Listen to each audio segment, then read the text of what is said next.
আজকে আমি আমার ঘরে বানানো চাট মশলা দিয়ে আলুর টিকিয়া চাট বানাবো। এর জন্য কী কী দিচ্ছি সেটা একটু ভালো করে দেখে নিন।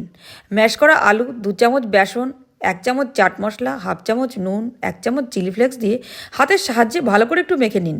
পরে একটা ম্যাশার দিয়ে ভালো করে ম্যাশ করে নিন। এবার হাতে তেল মেখে একটা করে টিকিয়া গড়ে নিন, ঠিক এইরকম দেখতে হবে। এবার তাওয়ায় অল্প করে তেল দিয়ে খুন্তির সাহায্যে চারিদিকে লাগিয়ে দিন। এবার একটা করে টিকিয়া নিয়ে তাওয়ার মাঝখানে সাজিয়ে দিন, সামান্য আরও একটু তেল দিন। এবার খুন্তি দিয়ে এপিট ওপিট করে ওপর দিক থেকে একটু চেপে দিন, এতে ভালো করে বেক হবে, নইলেই কাঁচা মশলার গন্ধ ছাড়বে। ভালো করে 2 পিঠ বেক হয়ে গেলে নামিয়ে দিন। এবার একটা প্লেটে 4টে তুলে নিয়ে গার্নিশ করুন। প্রথমে ছুরি দিয়ে পেটটা একটু ঘ্যাচাং ফু করে কেটে নিন।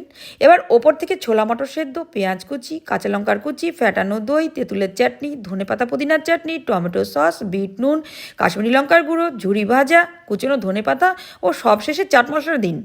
আরও একটু ঝুরি ভাজা দিয়ে ওপর থেকে সাজিয়ে পরিবেশন করুন। এই মশলাটা যে কোনো চাটে দিতে পারবেন, দারুণ টেস্ট হবে।